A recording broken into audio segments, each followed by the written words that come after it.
it was sitting on one of those little buttes, those little cliff tops.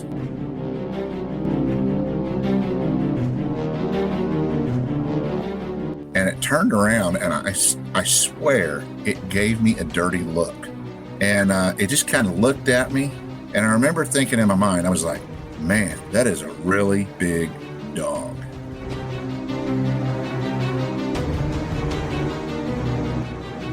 I mean, this thing was huge. It looked like a wolf. The weird thing that I noticed was that the thing had like this really wide chest. Welcome back to the Cryptid Creature Show. I am Brian, and with me as always, my co-host Todd. What's up, buddy? Hey, Brian. We got a good show, as always, coming on today. But before we get into that, I want to give a shout-out to another one of our members on our website. Give a shout-out to Matt. Matt, thanks for being a member. Thanks for supporting the show. We appreciate it, man. We appreciate all our members. Yeah, if you guys are awesome. If you guys are looking for extra content, if you're enjoying the show, you can check out our website and get more episodes, more content. You can leave your story, check out our store. And that website is what again, Brian? Address? www.cryptidcreatures.net. So be sure to check us out, guys. We appreciate you listeners and you guests as well. So thank you. So tonight we're bringing on another Brian. Another Brian. That's all right. He is the head of Red Dirt Cryptids in Oklahoma. Oh, yeah. Okay. Yeah. And he's seen a couple strange, interesting flying creatures, as well as, I think, maybe Dogman. I like the flying creatures, man. They kind of freak me out, though. I do. And we're hearing about this more and more, these maybe pterodactyl type things. And right. I've been looking into this a little bit, and it's kind of strange, you know. That even on some of the TV shows, they've been talking about them more. Yeah. So you gotta wonder what's going on out there, my man. You do wonder. Mm-hmm. So, what do you say? Let's bring Brian on and hear what he saw. Yeah, let's get him. How's it going? Hey. Thanks for being here tonight, Brian. We appreciate it, man. Hey, no problem. I'm glad to be here. You've had a couple different, maybe a few different encounters. Is that right? Yeah. I guess some people see a lot of these things, and I just came to terms with that a couple of years ago. There was a long period of time where, I would only tell people like one encounter or another encounter, but I wouldn't tell everybody everything that happened because that just sounded way too weird, if you know what I mean. Did your encounters all happen in the same state? Oklahoma. Yep. All right. Every single one. Now, a lot of them happened up close to the Kansas line, but yeah, all of them in Oklahoma. All right. Well, why don't you start with the first one and take us into it, and let's hear it. Let's see what happened to you. Okay. Well, the first one was, and I'm guessing here, this is looking back on it at the time, it's been a long time, but it was probably 2003. And back then I wasn't a teacher. I was a refrigeration service tech, I guess you could say. And I drove one of those service vans like you see running around town all the time with the ladders on the top and everything, everything except the free candy sticker on the back. But I was just driving down middle of the night, and I think it was like 1:30 in the morning, something like that. And I was out in what is basically kind of the panhandle of Oklahoma. And it's pretty desolate out there. There's not a whole lot out there. The joke around Oklahoma is there's a pretty girl behind every tree out there. But the problem is there ain't no trees. So anyway, long story short, middle of the night, I'm driving home, probably doing 70, running with my high beams on, just like everybody does, headed home. I've been working. And I was west of Alva. I'm not really sure how far, but I'm going to say probably 10 miles west of Alva. And all of a sudden, it just happened so fast. I almost hit this thing. It just flew right in front of my windshield. And whatever this thing was, it was huge. And it looked like a giant wing, of like a pterodactyl or a giant bat or something. And all I could really see was the wing. It was just one giant wing. And I almost hit the thing. Honestly, I'm shocked I didn't. I'm surprised that my ladder, you know how the ladders stick out a little bit further? I'm shocked that the ladder didn't hook it. But this thing flew right in front of me. I'm driving a 3/4-ton van. You're talking about a big windshield. I mean, this thing is huge. And it literally swallowed all my vision. I couldn't see anything. And I figured that one wing alone was probably 8 foot wide. I mean, it was that big. I really didn't see any body. I didn't see any claws, any head or anything. I just saw the wing. And that one, it happened so fast. I mean, it was just like, whew. I mean, I thought I was plowing into something, scared the crap out of me. And then whatever it was, it just vanished. You know, I caught my breath and I was, just slowed down a little bit, but then I sped back up. And I mean, my brain is just, it's doing its thing. You know, we're guys, so we're trying to put it in a box. What was that? Trying to analyze it. And part of me wanted to think it was maybe a brown tarp or something blowing in the wind or something.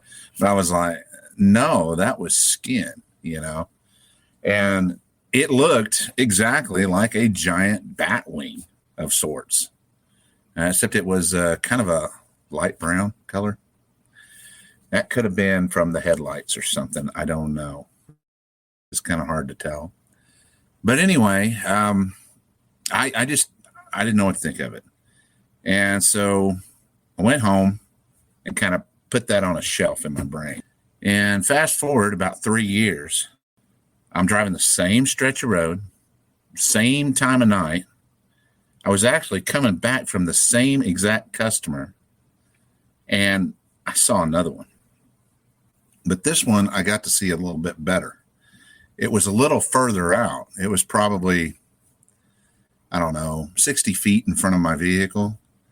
And I got to get a pretty decent look at it. Now, keep in mind, it wasn't going to last very long. This thing was flying from what would be the north to the south, my left to the right. And I don't know if you guys have seen it, but what I saw, you know how you see these images of bats, and when they're flying, they'll push their wings forward and then they'll thrust them back. Okay. That's basically what I saw. I saw these wings go forward, and then it thrusted itself forward out of my headlight range. And I could tell that this one, I could kind of see some feet hanging behind, but I didn't get a good look at the head. Partially because the wings were actually covering it when it first entered into my vision. And anyway, that one was actually, was smaller. It was, I would say that one had no more than an 8-foot wingspan. And I got a lot better look at this thing, and I couldn't deny what I'd seen. I was like, I know what that is. I've already seen one of those. And then I kind of started punching the numbers in my head, and I was like, wait a minute, the first one was bigger. These things don't get smaller as they get older. And so I was like, does that mean there's a breeding population of these things? So it's a long drive from Alva back to Enid in the middle of the night. And I mean, my brain's churning, it's churning, trying to figure this out. And as near as I could tell, at the time, I thought I'd seen a giant bat. Fun fact, there is a series of caves over in that area that are known for having bats. It's called Alabaster Caverns. There's another cave over there that's on private property that's called the Selman Bat Cave. And they're pretty famous around the area. People go in there and they do tours and stuff like that. And so I'm associating with what I saw with what I know was in the area, So I got on the internet and I started doing some searches. This was, I want to say this was probably 2005. I had no idea what I was doing on the internet. I got on my phone and I was punching stuff in and searching giant bats and stuff like that. Giant bats in Oklahoma or something. And I was coming up with nothing. You know, I got a few images of some giant bats from South America. And I actually called down to Alabaster Caverns and talked to one of the wildlife biologists there. And I asked this lady, I said, well, what's the biggest bat that could be around in this area? She said, well, that would be a big brown bat. And apparently that's their name, big browns. And I was like, well, how big is that? And she's like, well, they have about a 12-inch wingspan. I was like, whoa, that's not what I'm looking for here. And that's not very big. So anyway, no, it's a little baby one, but the eastern pipistrelles are super tiny. They're like little bitty. Well, anyway, I did a little bit of research on that, came up empty-handed, you know. And then it dawned on me. I was like, I am one of 12 service technicians that do the exact same job in the exact same area. And I'm like, surely one of these other guys has seen one of these things. I've seen 2 of them. Surely, you know, would make sense, right? So I waited till Monday morning when we were having a safety meeting and everybody was there. I asked. I did. I asked everybody in the meeting, and I was like, man, have you guys seen something like a giant bat flying around out there off Highway 11, you know, west of Alva? Has anybody seen anything like that? And oh my God, they tore into me. You know exactly what happened. I don't even have to paint the picture, you know. And as a matter of fact, they were calling me Batman for about 4 years after that. You know, they thought that was pretty funny. And you know, to be honest with you, it kind of hurt me. You know, it kind of hurt. It hurt my feelings that they actually thought that I was that stupid. You know.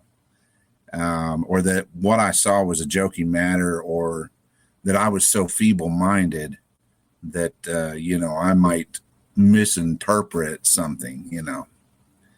But anyway, that was my first experience with clamming up and not talking about things. I just kind of swept it under the rug and didn't talk about it for a long time. I mean, I think a lot of people have been through that, similar scenarios. Yep. And a lot of times it don't take much for people to, you know, get you to shut up. So it wasn't until several years ago, and I think it was Ken Gearhart and Lyle Blackburn did that. I think it's called Oklahoma Flyer, little show that they did about pterodactyl sightings in Oklahoma. I don't remember. Or I think it was Oklahoma Flyer. Todd, did you see that? No, I have to check it out. What was it called? Do you remember? I think it's called the Oklahoma Flyer. Okay. And they basically, what they did was they went around and they interviewed a bunch of people who had seen these pterodactyl creatures in Oklahoma. And I mean, I'm mind blown. I was like, you've got to be kidding me. This is crazy. I cannot believe there's other people that have seen these things too. And now this was many years. This was just a couple of years ago. I mean, I'd already started Red Dirt Cryptids by that time. And I just had always put the pterodactyl thing up on a shelf, you know, and I didn't tell people about this for a long time. Well, anyway, I was really relieved and happy that they did that. And that was a good show for me personally, because it relieved a lot of, I don't know, weird feelings, I guess. I don't really know, but it was one of the best shows I've ever seen personally, because it was enlightening. So, what town did you say you were in when you saw that thing, or saw those things? Yeah, both times I was about 10 miles west of Alva, Oklahoma, on Highway 11. You say there's caves over there, huh? Oh yeah, there's a lot of caves over there. Interesting. Mm-hmm. They're gypsum caves. They're a little bit different than normal caves. So there's a lot of unusual stuff out there.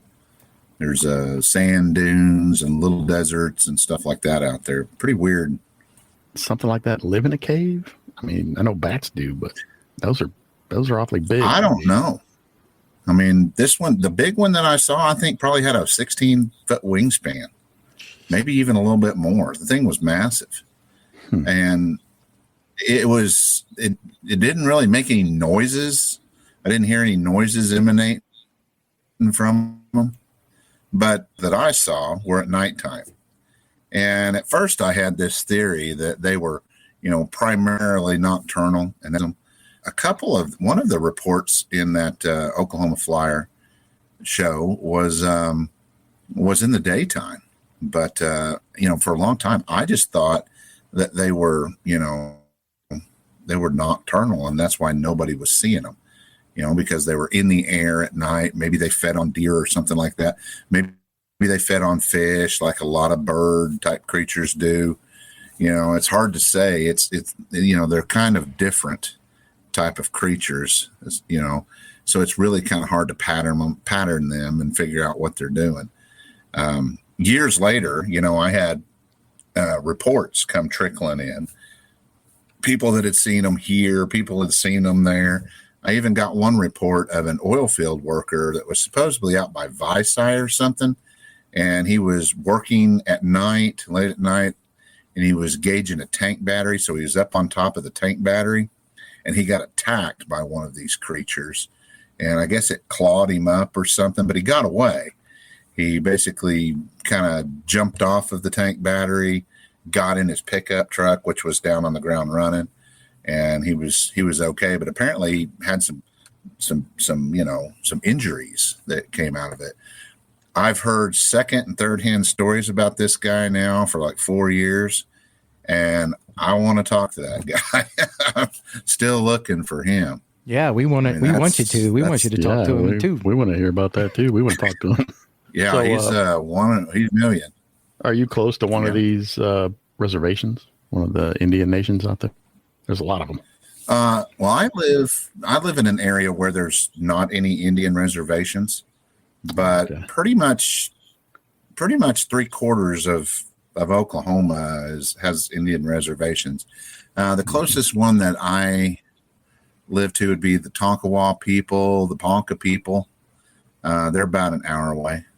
Okay. So, yeah, they're everywhere down here. I'm just trying to think of where these things would be hiding out. I've been trying to figure that out, too. I wonder if they don't stay in the caves during the day and then come out at night and fly around where they're not going to be seen as much, Well, that could be, yeah. Has anyone gone in those caves and checked it out? Well, there's a whole bunch of privately owned caves that are on private land that could be where they could be staying. I'm sure that the caves that have all the tour groups and the people, they're not in those. But it's hard to say how many caves are out there. Could be hundreds, Oh, yeah. I've been in a lot of, when I was younger, I used to do a lot of spelunking, and that was kind of one of my passions. And there's a ton of them out there. Well, it makes sense for somewhere to hide then, Yeah, especially ones that nobody goes in. To be honest with you, they could lay down in an open wheat or an open grass prairie field and nobody would ever see them there. So, yeah, that's true. When the grass is 6 foot, it hides a lot. So it's just crazy to think that these things are still out there flying around, but I guess it's possible. I mean, hell, we hear about all kinds of stuff, going on. Maybe that's what people are calling the Jersey Devil, I don't know. It's so weird. Yeah. But the one thing that's kind of different that kind of separates these, pterodactyl, plesiosaurs, whatever you want to call them, the thing that separates them from all the other cryptids is they actually have a recorded fossil record. We know they existed at one time, right? Without a doubt. We've got a whole bunch of fossils. So they are, as far as like these cryptids go, you have to admit that they're probably, in the eyes of a skeptic, it'd be a lot easier to believe that than some of these other cryptids. But they were also all supposed to be wiped out with that meteorite millions of years ago. Did they all go under? Well, maybe they were all underground when that happened. What else happened to you? What else did you see? Well, fast forward a couple of years, I was still in my service truck. I was still driving. One of the things that I always tried to do was on my way home, or it depended on how big a hurry or how much of a emergency, my service call was. Sometimes I would take dirt roads and just to get there because, I really like driving around, and I always, used to hunt deer and coyotes, and I was always trying to take the way where I could see more wildlife. And I was out west of Enid, and I was kind of northwest of a town called Ringwood. And I was driving down some dirt roads, middle of the day. I think it was, I don't know, it was sometime between 10 a.m. and like 2, because it was the middle of the day. And I saw something on the road up ahead. And at first I thought it was like a black lab dog or something, but I kept getting closer and closer, and I could tell that whatever it was down close to the ground, like it was trying to sneak up on something. Kind of like Wile E. Coyote when he was trying to sneak up on, what was he, the Roadrunner. Yeah. And so I kind of let off the gas, and I just kept coasting going forward.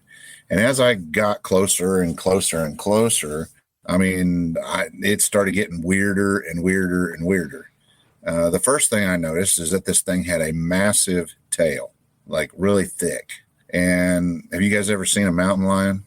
If you've seen a mountain lion, you know that they've got this big, thick tail, but it's not bushy, right? Right. It's just kind of solid. But anyway, this one here had a really long tail, but it was bushy. Like you could see the fur sticking out. That was the first thing I noticed. It was odd. The second thing I noticed was that it had a really long body for a dog. It was like stretched, kind of like a cougar, to be honest. If you look at a side view of a cougar, you'll notice that their bodies are longer in proportion to a canine. And I noticed that this thing was longer. It was jet black. But I was looking at the head of it. And as I got closer, the head was weird. It had like a short muzzle that was kind of flat. It didn't stick out very far like a normal dog. And it had ears, and they were kind of on top of the head, but they were kind of rounded, and they didn't stick up very far. They were kind of short, and they were kind of rounded. And this thing was a lot bigger than what you would say like a big black lab dog. Whatever this thing was, I'm guessing it was somewhere in the neighborhood of 150, 200 pounds. It was a really big animal. But as I kept rolling up on it, it really wasn't realizing that I was there. And I'm sitting there looking at this thing, and part of me thought that the head looked like a bear, and part of me thought that it looked like a dog. And I'm getting very weird mixed feelings from this thing. And then all of a sudden it noticed me, heard me, which I really don't know how I got as close as I did to it without it noticing me or hearing me. I'm driving a 3/4 ton service van. I don't know, even without me pushing on the gas and coasting, I don't know how I got as close as I did to it. The thing turned around, looked at me. It had this, oh crap look, and it bailed off into the ditch, and it ran off into these woods. And it just disappeared. So I rolled up to the location where the thing was. And, I kind of consider myself to be, kind of like the macho man of the woods. You know how most of us hunters are. We think we know everything. We've seen everything. We've done everything. We've killed everything. I'm like, what in the hell was that? So I put it in park, and I jump out, and I'm kind of punching the numbers, and I'm like, man, that thing was big. What was that? It had a really weird head, and I just didn't know what it was. And I got out of my truck, and I kind of walked over to the edge, and I'm looking down there in the tall grass, and all of a sudden it just hit me. It's like, you don't have a gun, and I was like, this ain't right. And I got the creeps. I kind of got the heebie-jeebies. So I backpedaled, went and got back in my vehicle, and I kind of forward looking, drove. I even backed up a couple of times, because I felt like the thing was just inside the woods, but I didn't, I couldn't see it. So I ended up going on, and I had no idea what I had really seen. And for a while, it was kind of funny because I left there, went and ran a service call, ran another one, and I went to this school called the Moreland High School, and their mascot was a bear. And I don't even know if a bearcat is a real animal, but the head on their mascot looked a lot like this thing. And I was like, what the hell? So I went over to my mom and dad's house, and they had one of those animal encyclopedias, from the 80s or the 70s. I went over there and I was thumbing through that. And my mom's like, what in the heck are you doing? I'm like, I'm looking for an animal, And so I basically went through the whole thing trying to figure out what this thing was, because it really irked me that there was something out there that I didn't know what it was, great white hunter, I mean, this can't be. And I didn't know what I'd seen for a long time. And I found out later, several years later, because at the time I had no idea what a Dogman was. I watch was. But I had no idea what a Dogman was. And this thing really wasn't even that big. Well, so I just had, I didn't know what it was. For years, I had that on a shelf in my mind. But then later, when I was actually researching this, I stumbled across that variant type chart that floats around on the internet, the one with the different pictures of the different types. There's variant 1, variant 2, whatever. And I figured out that what it was one of those hyena looking ones, the ones that have the shortened muzzle and they don't have pointy ears. They're basically like a hyena shaped head, but the difference between the one that I saw on the picture and the one mine was jet black. And when I saw that and I put that together, I was like, oh, that's what I saw. But this was years later, many years later, actually. So, and that was, I don't know when that was. That was probably, I don't know, it was either 2008 or 2010, somewhere in there. And, but a couple of years later, I was going out to one of family farm places. My family, they have a bunch of land, and I have the privilege of being able to hunt out there anytime I want, or go out there and go camping. And I just happened to see another one on the side of the road. And I actually did a video on site of this thing where this deal happened at I think about a year or 2 years ago, because I had a whole lot of people asking me about it.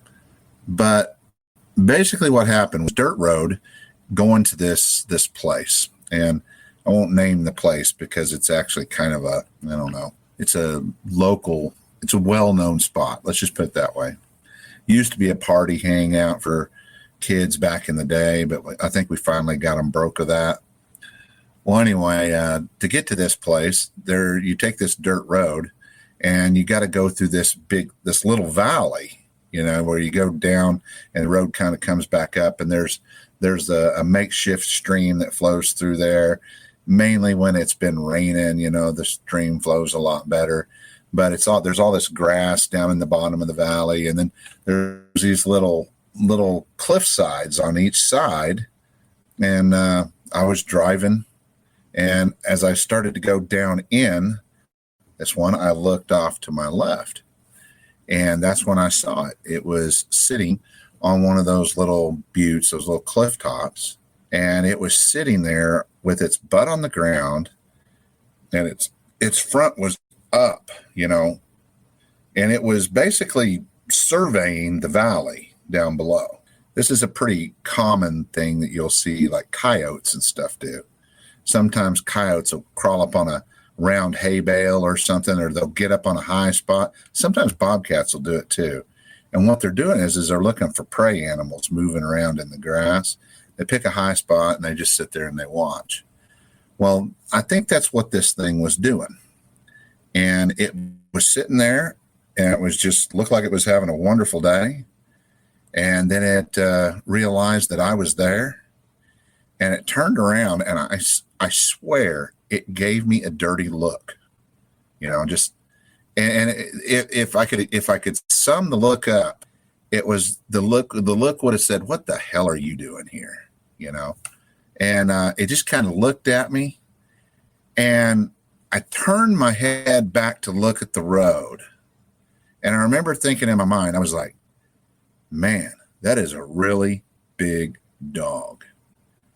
And then my brain started, kicking into gear, ever so slowly, but it eventually kicks in. And I realized, I was like, man, that thing's only about 65 yards away. That's not just a big dog. That's the biggest dog that ever lived. And I turned around and I looked, and this thing was running away at a slight angle. I would say like not a 45-degree angle, but more like a 20-degree angle. I could still see part of its head, part of its body, but I had a really good view of its butt and its, and its tail and everything.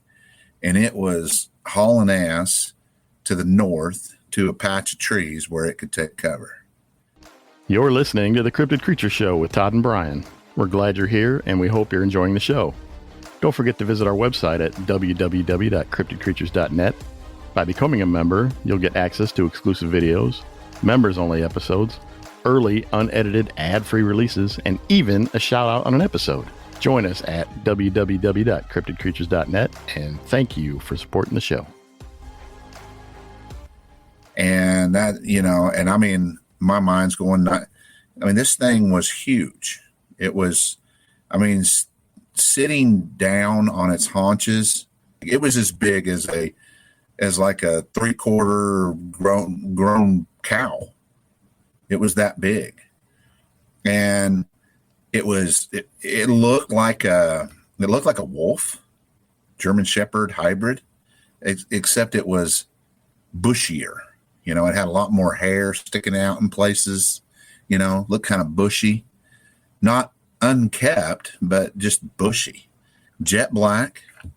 The weird thing that I noticed, and I thought about it later, was that the thing had like this really wide chest, because when I first saw it, it was sitting there, and some of those muscled up pit bulls look, how they're just like, they just look, like they're juicing on roids or something.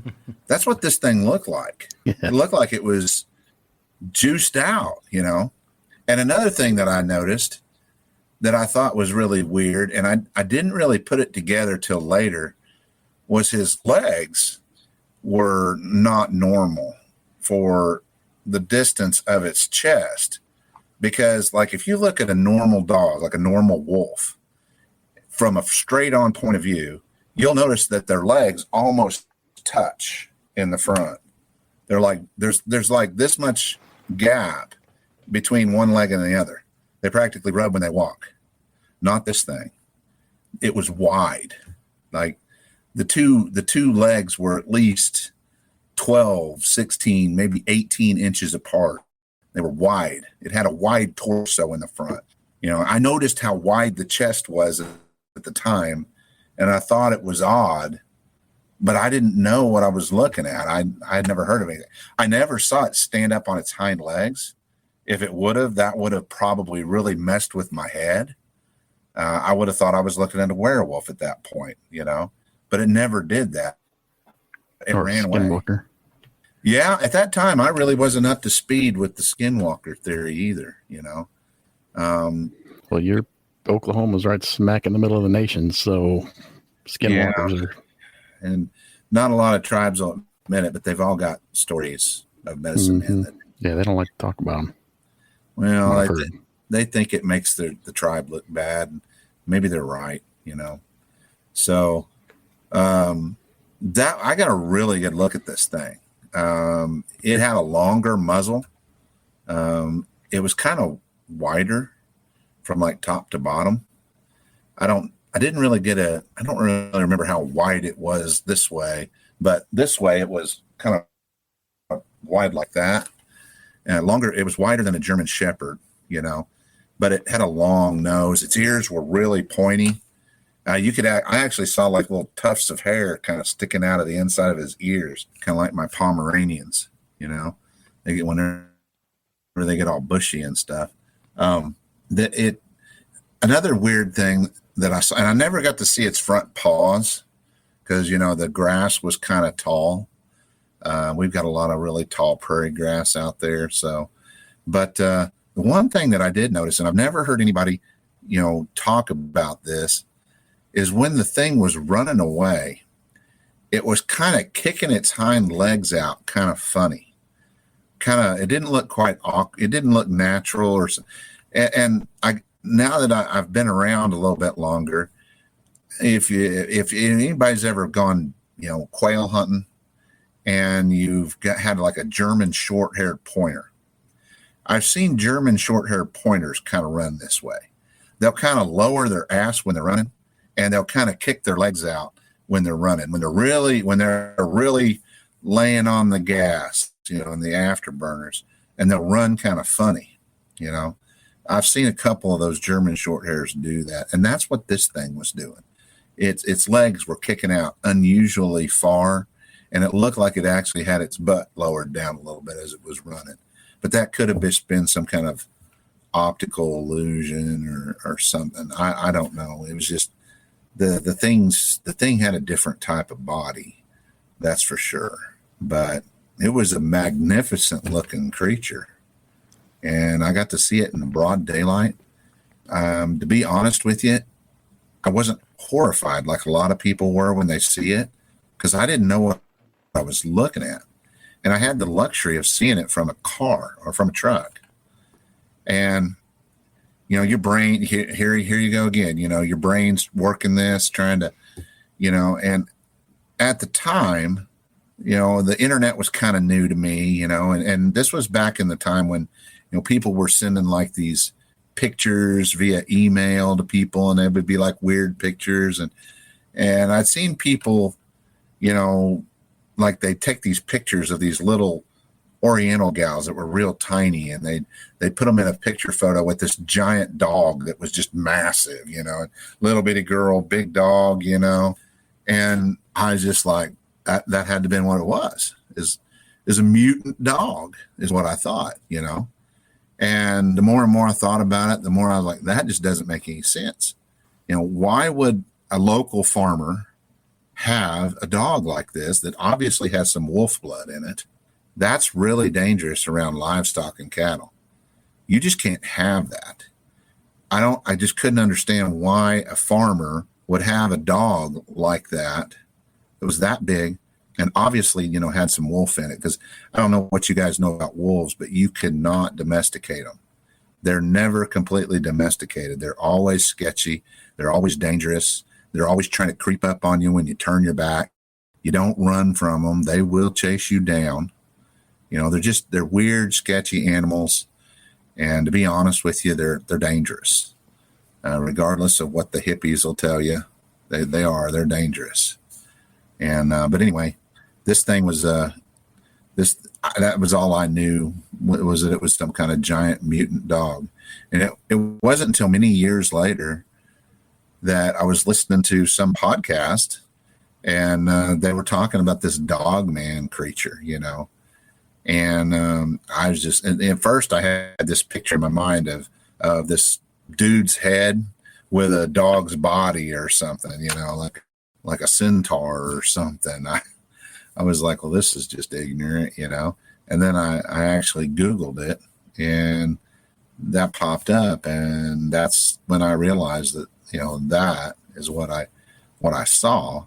And then it wasn't shortly after that I realized, well, that's too, but it was different.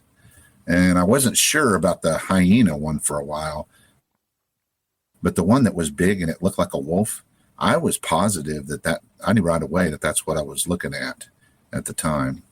So Brian and I have been talking to a lot of guys about seeing, or a lot of people about seeing these dogmen, and recently we've been hearing about the different type, the more maybe bulldog looking one with the shorter snout, or the hyena, like you said. And then the way you're describing the other one, people, the tufts of hair and the thick mane kind of thing, and German Shepherd looking, werewolf looking creature.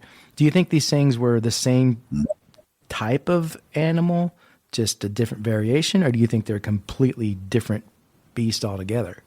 They were both canine, that's for sure. That maybe they have some different, canine type venom. I mean, you think about it, you compare my looks to some Swedish guy, blonde hair, blue, he's going to look different. Aborigines people look different. There's all these different styles. They're still dogmen. They're just, different breeds, I guess you'd say, or I guess the word would be variant, and it just seems like to me from what I've been picking up recently, we're picking up different variants day by day sometimes, Yeah, that's what it seems like from the people we've talked to.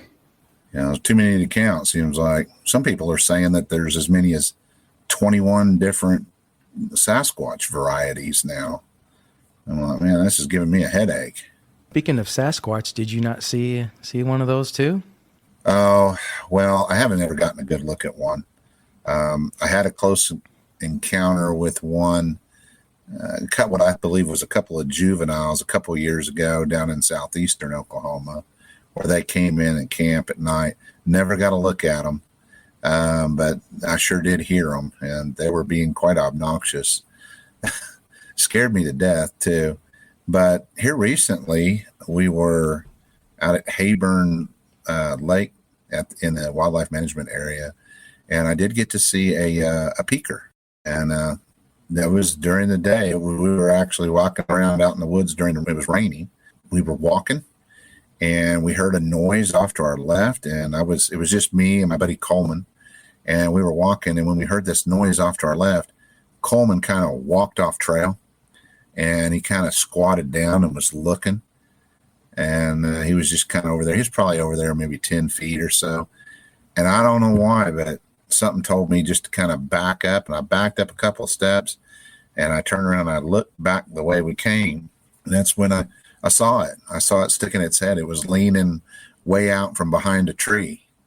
And to be honest with you, it was pretty obvious. I mean, its face and everything was kind of oval shaped, and it wasn't doing the half eye thing. It was like whole head sticking out. Like he wasn't worried about us seeing him or something.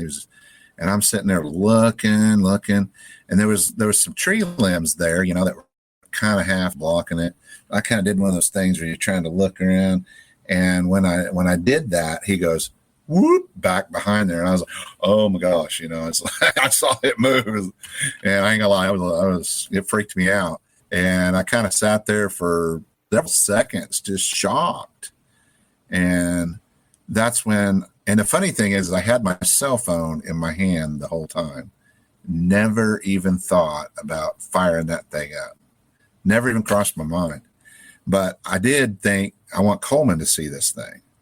So I was like, Coleman, I need you to come over here. So he walks back over there. I go, I want you to stand right here. And so I put him in front of me. And I said, I want you to act like you're looking right at me and like we're talking. And I want you to look over my shoulder. And I want you to look at those two big trees back there, back where we came from by that rock pile. And so he's being all discreet and kind of chill. And he's just kind of leaning out, kind of looking, we're acting like we're talking. And I was like, do you see it? And he was like, you could see by the shock on his face. He was like, yeah. And so he's sitting there looking at it, and we're kind of doing this fake talking, and I don't even remember what we were talking about because it wasn't about, but he watched it for a couple minutes and it was there. And then I got the idea that I wanted to turn around and look again. And when I made the move to turn around and look, I guess I kind of blocked him or something. I don't know, but it vanished and it disappeared. So I got to see it move, but Coleman saw it there, and then he saw it not there, which was really kind of cool. And it really wasn't that far away. It was about 100 yards away.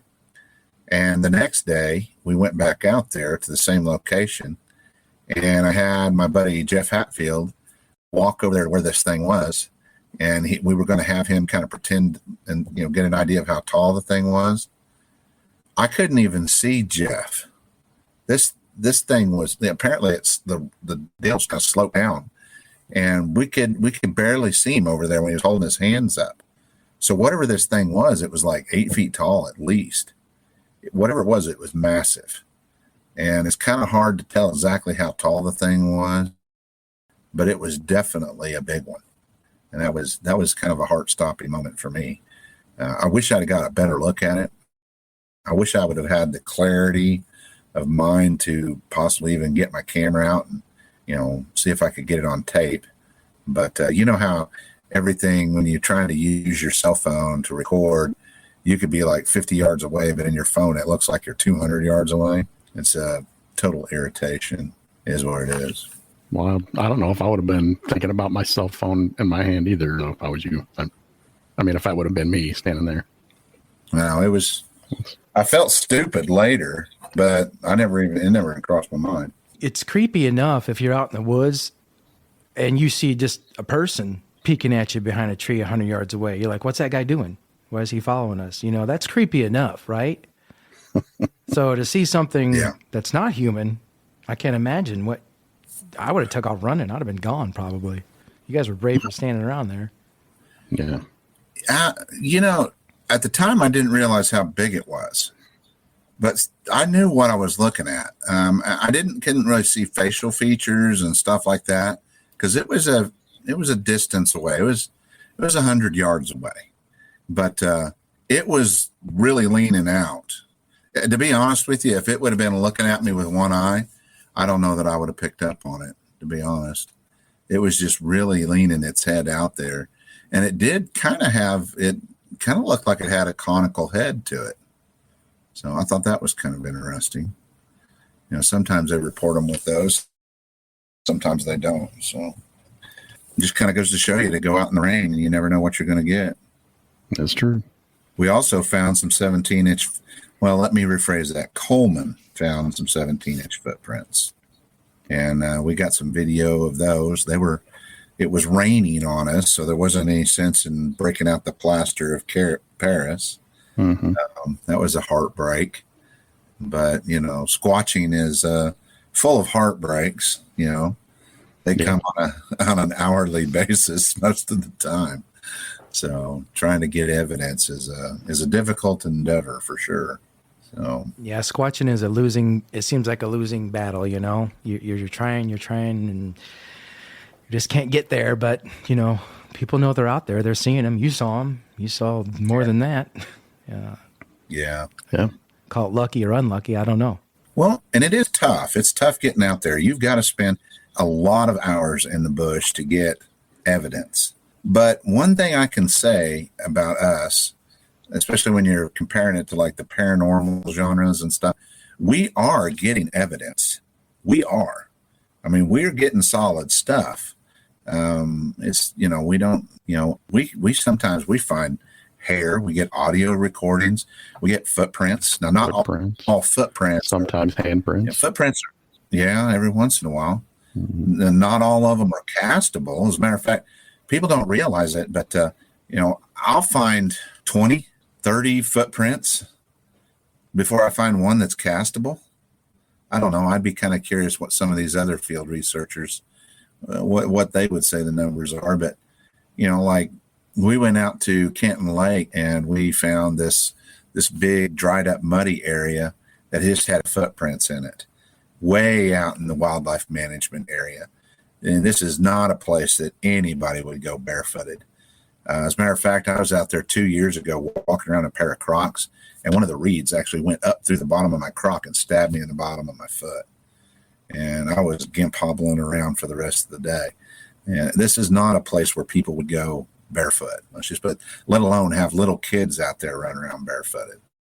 So, but we found, I don't know, that day we probably found 50 footprints. And we only had 4 of them that we consider to be worth casting. So that's not real good numbers.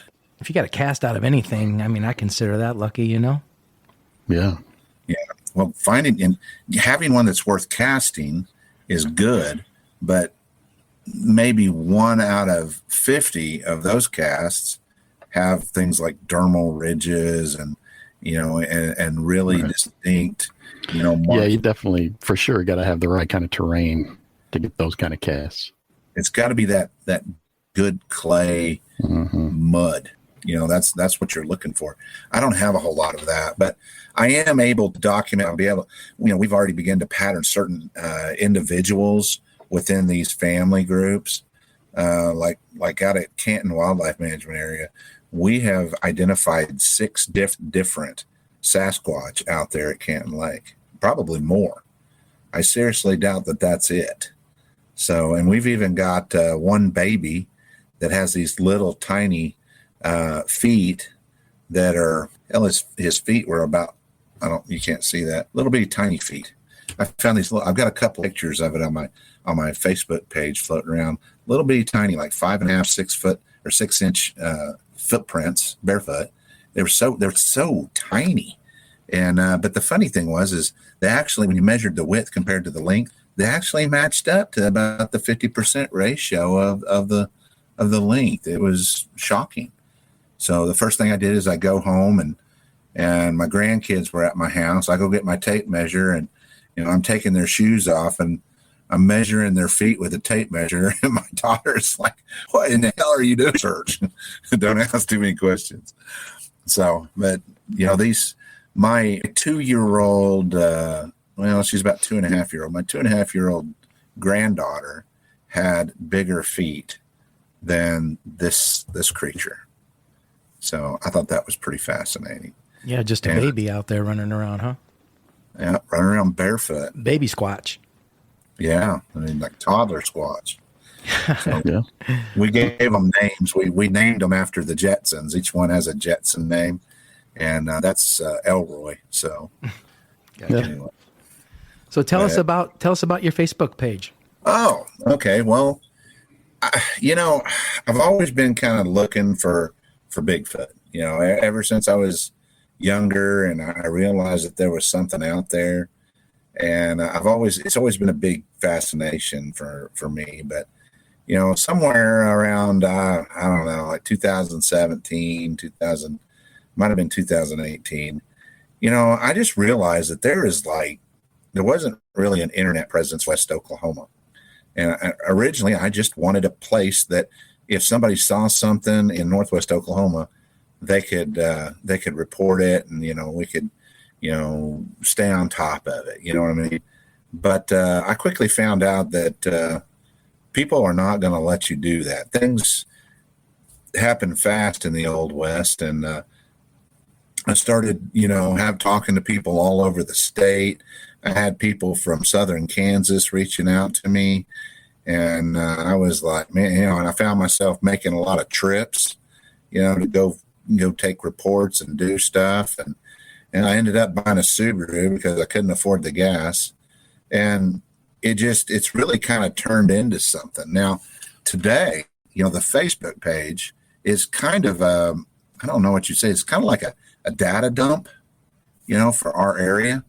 If we can find, particularly what I really like it to be, there's a difference between what I'd like it to be and what it is. What I would like it to be is a place where people can share, stories and stuff like that come out of our area, southern Kansas, Oklahoma, maybe the surrounding states.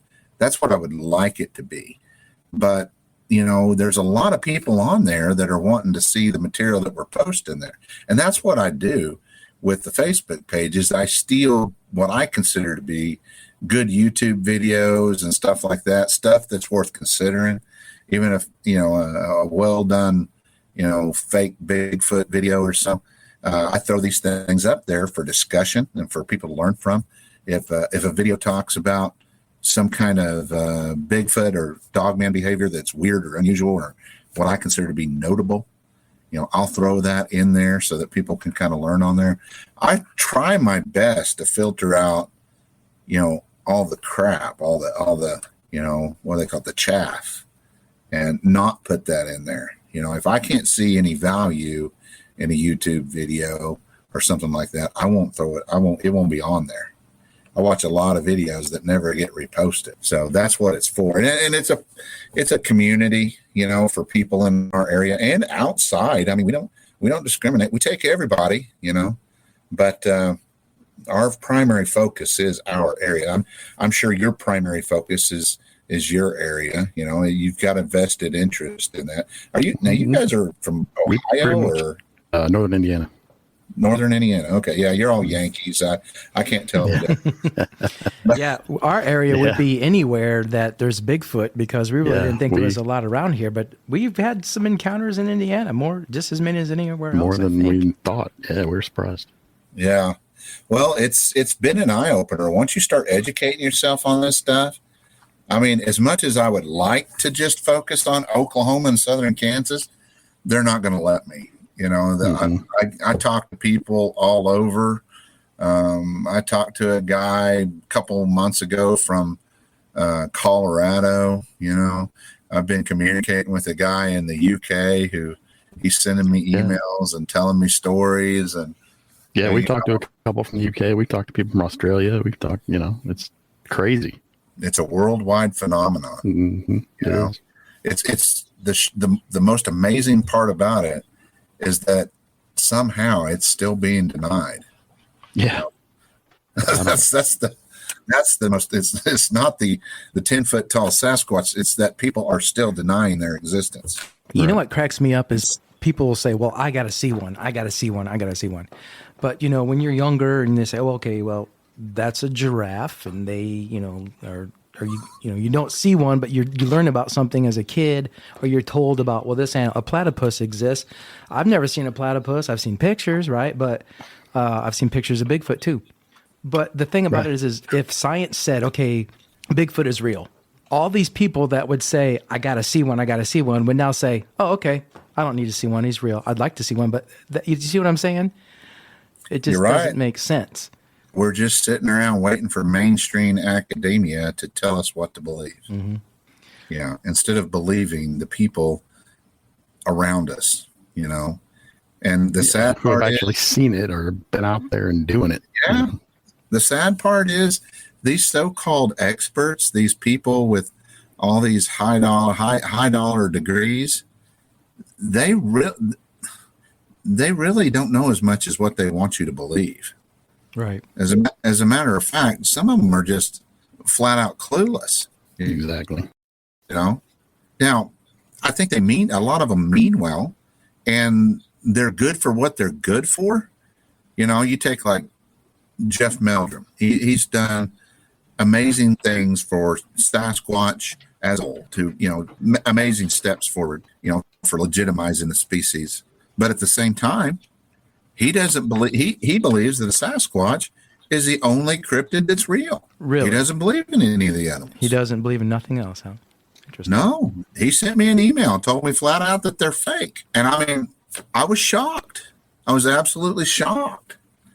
You know, because I figured that somebody would be that was that deep into Sasquatch, you know, up to your eyeballs in Sasquatch.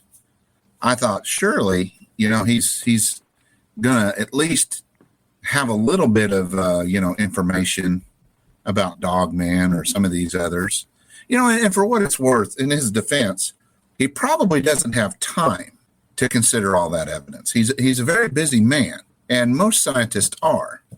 And that's the problem that we have right now is 99% of all the scientists that specialize in an area that could possibly legitimize the species, they're too busy. You know, they got stuff to do.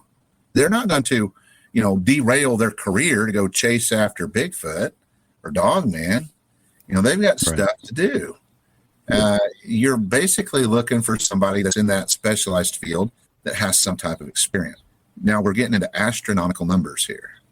So you really can't blame them. And to be honest with you, I think the Sasquatch are better off without our help. I mean, they're doing fine without us. Yeah. I agree with you there. For sure. And they have for hundreds of years, thousands of years, as far as we know. Well, imagine if the government decides they're going to help them. Ugh. Yeah. We'll see how that works. We're from the government and we're here to help. We know how that, you know, I mean, I think that to be honest with you, everybody gets mad because the government is hiding it or whatever. Man, I think it's probably the best thing. I know it's kind of bass backwards, but no, you're right. We'd kill them off. Yeah. We'd put them in zoos that, Yeah, I mean, they know what's going on. They've watched us way more than we've watched them. They study us more than we study them. That's for sure. Mm-hmm. Yep. That's, it's just, to me, it's just, it's no wonder they're aloof and they're distant. I mean, that's what we do as humans is we seek out new endangered life forms and we kill them. And then we kill them. Yeah. So we want to thank you for your time and talking about your encounters, Brian. And for the listeners, again, that's Red Dirt Cryptid Investigations. If you guys want to go check out Brian's group and join and help him out and share some stories with him and tell him what you got going on. Absolutely. Yeah. Like dear. But we thank you again for being here. Yeah. Appreciate it. Yeah. Man, thanks for having me on. I really appreciate it. Oh, you're welcome. Yeah, no problem. Hey, keep us posted of what's going on out there and let us know if you're running anymore. Yeah, definitely. Definitely do. Okay. Thanks. Hopefully it's soon. Yeah. Yeah. That'd be great. All right, Brian. Thanks again, man. All right. Yep, we appreciate you, man. Keep up You guys good have a work. good night. You too. Yep, thanks. Yeah, this whole pterodactyl thing or this flying creature thing, I've seen videos on TV lately where people recorded these things and they talk about the elongated head. It's possible that these things could have survived. You take Loch Ness Monster. Absolutely. It's very possible. If these things could fly and get away from whatever turmoil happened in the world that caused the death of the dinosaurs, or maybe these things were staying in caves, huge caves that we're unaware of, or deep down underground and they come out at night. Who knows? I mean, anything's possible, right? Yeah. Anything at all. It's just scary to know that if they are real and they're out there, they could swoop down and pick up, they could pick up people for that matter. Let alone Who knows? pets. I mean, they're. I mean, if you're a biblical kind of person, they're flying creatures, so maybe they could have survived the Great Flood, or Absolutely. You never know. We don't know. It's just strange and crazy out there. Yeah, it's pretty wild. It's a It's pretty weird wild. world, and I love it. I do love it. I do. That's right. All right, my friend. With that, We love it. We'll wrap this up. Appreciate you hanging out with me as always. Oh yeah, man, always fun. All right, my friend. Until next time. Yep. See ya.